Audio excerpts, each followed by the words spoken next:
ಪಾಕಿಸ್ತಾನಕ್ಕೆ ಭಾರತ ಮತ್ತೊಂದು ದೊಡ್ಡ ಆಘಾತವನ್ನ ಕೊಟ್ಟಿದೆ. ಪಾಕ್ ವಿಮಾನಗಳಿಗೆ ಭಾರತೀಯ ವಾಯು ಪ್ರದೇಶ ಬಂದ್ ಆಗಿದೆ. ಇವತ್ತಿನಿಂದ ಮೇ 23ರವರೆಗೂ ಅಂದ್ರೆ ಬರೋಬ್ಬರಿ 3 ವಾರಗಳ ಕಾಲ ಪಾಕಿಸ್ತಾನ ವಿಮಾನಗಳಿಗೆ ಭಾರತ ಸರ್ಕಾರ ನಿರ್ಬಂಧ ಹೇರಿದೆ. ಪಹಲ್ಗಾಮ್ ದಾಳಿ ಬಳಿಕ ಭಾರತ ಪಾಕ್ ಗಡಿಯಲ್ಲಿ ಉದ್ವಿಗ್ನ ಪರಿಸ್ಥಿತಿ ನಿರ್ಮಾಣವಾಗಿದೆ. ಹೀಗಾಗಿ ಪಾಕಿಸ್ತಾನದ ಏರ್ಕ್ರಾಫ್ಟ್ಗಳಿಗೆ ವಿಮಾನಗಳಿಗೆ ಭಾರತೀಯ ವಾಯು ಪ್ರದೇಶ ಬಂದ್ ಆಗಿದೆ. ಏರ್ ಸ್ಪೇಸ್ ಬಂದ್ ಬಹುಶಃ ಈ ರೀತಿ ಕೂಡ ಹೇಳಬಹುದು. ನೀವು ನೋಡ್ತಾ ಇದ್ದೀರಿ ಯಾವ ಒಂದು ಪ್ರದೇಶ ನಿಮಗೆ ಕಾಣಿಸ್ತಾ ಇದೆ, ಒಂದು ಬಾರ್ಡರ್ ಹಾಕಿರುವಂತಹ ಪ್ರದೇಶ, ಅದು ಭಾರತದ ವಾಯು ಪ್ರದೇಶ ಅಂತ ಕರೆಸ್ಕೊಳ್ಳುತ್ತೆ. ಸೊ ಈ ಪ್ರದೇಶದಲ್ಲಿ ಮೇ 23ನೇ ತಾರೀಕಿನವರೆಗೂ ಕೂಡ ಪಾಕಿಸ್ತಾನದ ಯಾವ ವಿಮಾನ ಅಷ್ಟೇ, ಯಾವ ಏರ್ಕ್ರಾಫ್ಟ್ ಅಷ್ಟೇ ಪ್ರವೇಶ ಮಾಡೋ ಹಾಗೆ ಇಲ್ಲ. ಈ ರೀತಿಯಾಗಿ ಒಂದು ರಿಸ್ಟ್ರಿಕ್ಷನ್ ಅನ್ನ ಭಾರತೀಯ ಸರ್ಕಾರ ಈಗ ಪಾಕಿಸ್ತಾನದ ಮೇಲೆ ವಿಧಿಸಿದೆ. ಡೀಟೇಲ್ಸ್ ಅನ್ನ ಕೊಡ್ತಾರೆ ಇದರ ಕುರಿತಾಗಿ ನಮ್ಮ ಪ್ರತಿನಿಧಿ ವಿದ್ಯಶ್ರೀ.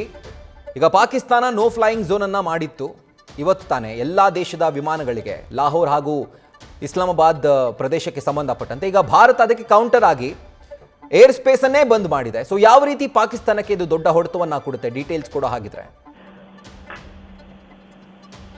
ರಾಹುಲ್, ಇವತ್ತು ಸಿಸಿಎಸ್ ಮೀಟಿಂಗ್ ಹಾಗೆ ಇವತ್ತು ಸರಣಿ ಮೀಟಿಂಗ್ಗಳು ಏನ್ ನಡೆದುವ ಆ ಮೀಟಿಂಗ್ಗಳ ಬಳಿಕ ತೆಗೆದುಕೊಂಡಂತಹ ಒಂದು ಪ್ರಮುಖವಾದಂತಹ ನಿರ್ಧಾರ ಇದು. ಮೊನ್ನೆ ಏಪ್ರಿಲ್ 22ನೇ ತಾರೀಕು ಪಹಲ್ಗಾಮ್ನಲ್ಲಿ ನಡೆದಂತಹ ದುರಂತದ ಬಳಿಕ ಭಾರತ ಸಿಸಿಎಸ್ ಮೀಟಿಂಗ್ನಲ್ಲಿ ಪಾಕಿಸ್ತಾನದ ವಿರುದ್ಧ ಕಠಿಣ ತೀರ್ಮಾನಗಳನ್ನು ತೆಗೆದುಕೊಂಡಂತಹ ನಂತರದಲ್ಲಿ ಪಾಕಿಸ್ತಾನ ಭಾರತದ ಫ್ಲೈಟ್ಗಳಿಗೆ ಅವರ ಒಂದು ಫ್ಲೈ ಝೋನ್ ಏನಿದೆ ಆ ಫ್ಲೈ ಝೋನ್ ಅನ್ನ ಬ್ಯಾನ್ ಮಾಡುವಂತಹ ಕೆಲಸ ಮಾಡಿತ್ತು. ಭಾರತದ ಯಾವುದೇ ವಿಮಾನಗಳು ಪಾಕಿಸ್ತಾನದ ವಾಯು ಪ್ರದೇಶ ಏನಿದೆ ಆ ವಾಯು ಪ್ರದೇಶದಲ್ಲಿ ಬರಬಾರದು ಅಂತ ಹೇಳಿ ಸೂಚನೆಯನ್ನ, ಒಂದು ಆದೇಶವನ್ನ ಹೊರಡಿಸಿತ್ತು ಪಾಕಿಸ್ತಾನ. ಆ ಮೂಲಕ ಭಾರತಕ್ಕೆ ನಾನು ಟಕ್ಕರ್ ಕೊಟ್ಟೆ ಅಂತ ಬೀಗಿತ್ತು. ಅದು ಮೇ 3ನೇ ತಾರೀಕಿನವರೆಗೂ ಮಾತ್ರ ಅವರು ನೋ ಫ್ಲೈ ಝೋನ್ ಮಾಡಿದ್ದು ಭಾರತದ ಫ್ಲೈಟ್ಗಳಿಗೆ. ಆದ್ರೆ ಈಗ ಅದಕ್ಕೆ ಕೌಂಟರ್ ಕೊಡುವಂತಹ ಕೆಲಸವನ್ನ ಭಾರತ ಮಾಡಿದೆ.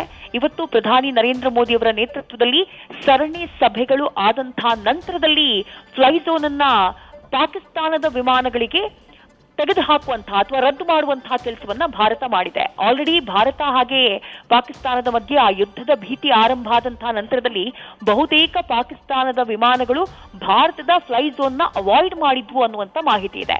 ಅದರ ಬೆನ್ನಲ್ಲೇ ಈಗ ಭಾರತದಿಂದ ಅಫಿಷಿಯಲ್ ಆಗಿ ಅನೌನ್ಸ್ಮೆಂಟ್ ಆಗಿದೆ, ಮೇ 23ನೇ ತಾರೀಕಿನವರೆಗೂ ಪಾಕಿಸ್ತಾನದ ಯಾವುದೇ ವಿಮಾನ, ಅದು ಪ್ಯಾಸೆಂಜರ್ ಫ್ಲೈಟ್ ಇರಬಹುದು, ಯಾವುದೇ ವಿಮಾನ ಇರಬಹುದು, ಯಾವುದೇ ವಿಮಾನಗಳು ಭಾರತದ ಫ್ಲೈ ಝೋನ್ ನಲ್ಲಿ ಹೋಗೋ ಹಾಗಿಲ್ಲ ಅಂತ ಹೇಳಿ. ಹಾಗಾದ್ರೆ ಪಾಕಿಸ್ತಾನಕ್ಕಿರುವಂತಹ ಆಲ್ಟರ್ನೇಟ್ ರೂಟ್ ಏನು? ಪಾಕಿಸ್ತಾನ ಚೀನಾ ಮೂಲಕ ಹೋಗುವಂತಹ ಕೆಲಸವನ್ನ ಮಾಡಬೇಕು. ನೀವು ಆಲ್ರೆಡಿ ಆ ಮ್ಯಾಪ್ ನ ಗಮನಿಸ್ತಾ ಇದ್ರಿ. ಚೀನಾ ಮೂಲಕ ಮಯನ್ಮಾರ್, ನೋಡ್ತಾ ಇರುವಂತಹ ಮ್ಯಾಪ್ ನಲ್ಲಿ ನೋಡ್ತಾ ಇರೋ ರೀತಿ ನಾವು ಚೀನಾದಿಂದ ಮಯನ್ಮಾರ್, ಅದಾದ ಬಳಿಕ ಸೀದಾ ಥಾಯ್ಲೆಂಡ್, ಮಲೇಷಿಯಾ, ಶ್ರೀಲಂಕಾ ಈ ಮಾರ್ಗವಾಗಿ ಹಾದು ಹೋಗಬೇಕಾಗುತ್ತೆ ಪಾಕಿಸ್ತಾನದ ವಿಮಾನಗಳು. ಯಾಕಂದ್ರೆ ಭಾರತದ ಫ್ಲೈ ಝೋನ್ ಮೇಲೆ ಪಾಕಿಸ್ತಾನದ ವಿಮಾನಗಳಿಗೆ ಸಂಚಾರ ಮಾಡೋದಕ್ಕೆ ಅವಕಾಶ ಇಲ್ಲ. ಈಗ ಮೇ 23ನೇ ತಾರೀಕಿನ ಒಂದು ಗಡುವನ್ನ ನೀಡಿದೆ ಭಾರತ ಅಂತಂದ್ರೆ ಎಲ್ಲೋ ಒಂದ್ ಕಡೆ ಭಾರತ 24ರಿಂದ 36 ಗಂಟೆಗಳಲ್ಲಿ ಏನೋ ಒಂದು ದೊಡ್ಡ ಡಿಸಿಷನ್ ನ ತೆಗೆದುಕೊಳ್ಳುತ್ತೆ ಅನ್ನುವಂತಹ ನಿರೀಕ್ಷೆ ಇದೆಯಲ್ಲ, ಅದಕ್ಕೆ ಪೂರಕವಾಗಿ ಮುಂಜಾಗ್ರತೆಯಾಗಿ ತೆಗೆದುಕೊಂಡಂತಹ ತೀರ್ಮಾನ ಇದು ಕೇಂದ್ರ ಸರ್ಕಾರ ಅನ್ನುವಂತಹ ಕುತೂಹಲವೂ ಕೂಡ ಮೂಡ್ತಾ ಇದೆ. Rahul. Right Vidyashree, thank you ಡೀಟೇಲ್ಸ್ಗೆ. ನ್ಯೂಸ್ ಫಸ್ಟ್, ನಿರ್ಭೀತಿಯಿಂದ ನಿಮ್ಮ ಪರವಾಗಿ.